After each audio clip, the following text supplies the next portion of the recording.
It's a smooth transition.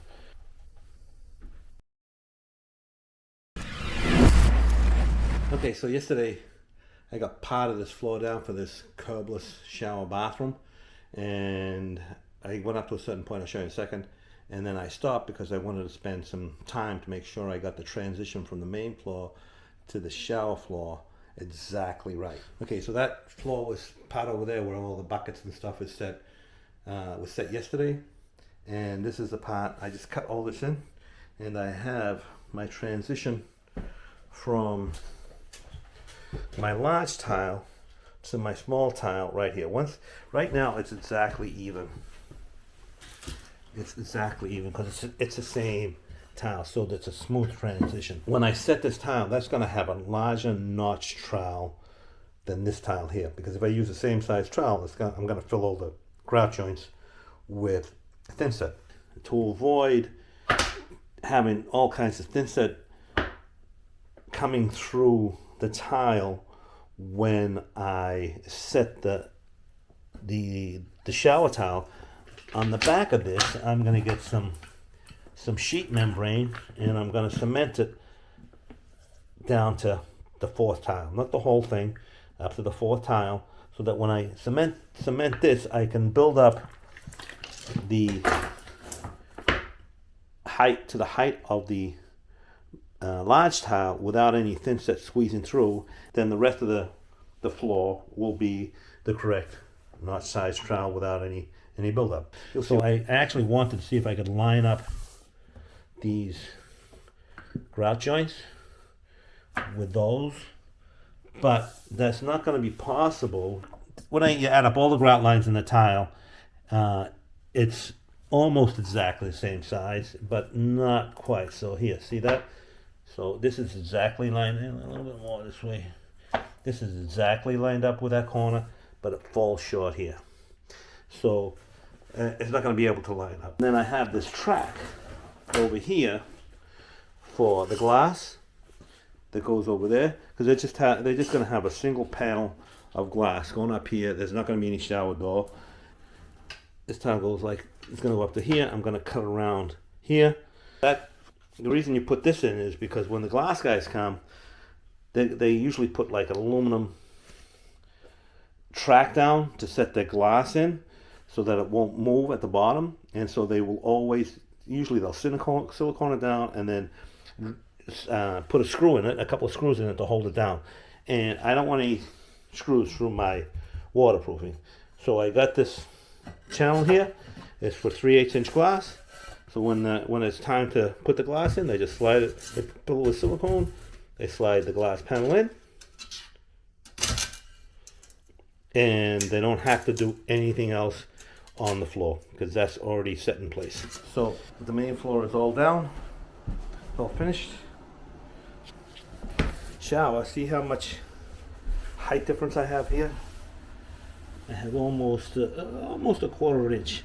I mean, Hydroband sheet membrane on the back. So when I set this, my tile is going to be exactly even with the tile. So, and I left the last row free so that when I put my tile that's doesn't have it, it'll be at the same level. This one here has the Hydroband on the back. It's one of the 5 sheets. If I put that next to this, it's gonna be higher. So it's important to leave 1 or 2 rows at the end when you do this, so that you don't have a problem meeting up with the tile that doesn't have the sheet membrane on the back.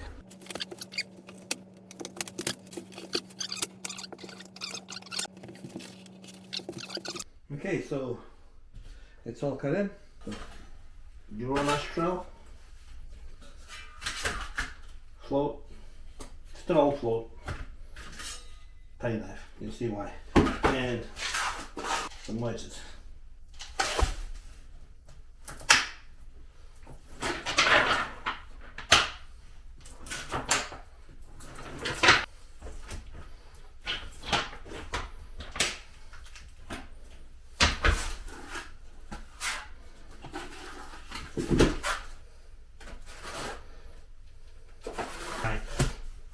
even, nice, even, straight lines.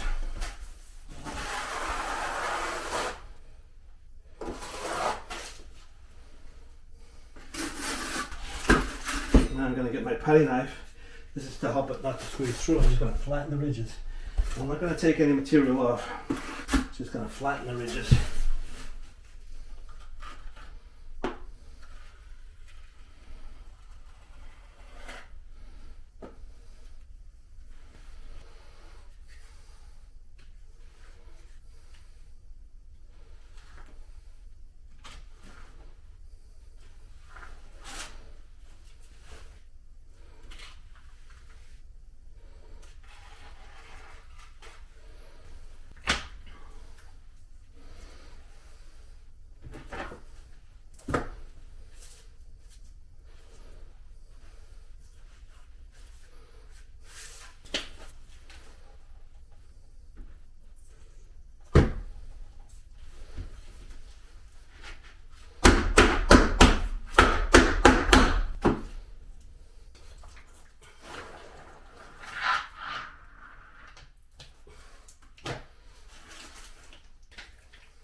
Okay, so that's it.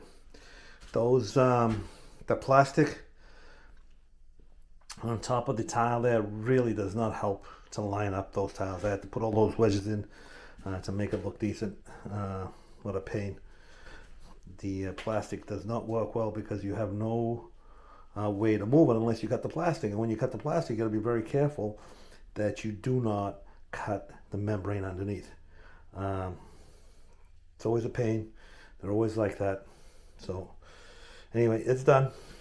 Everything is ready for the wall tile.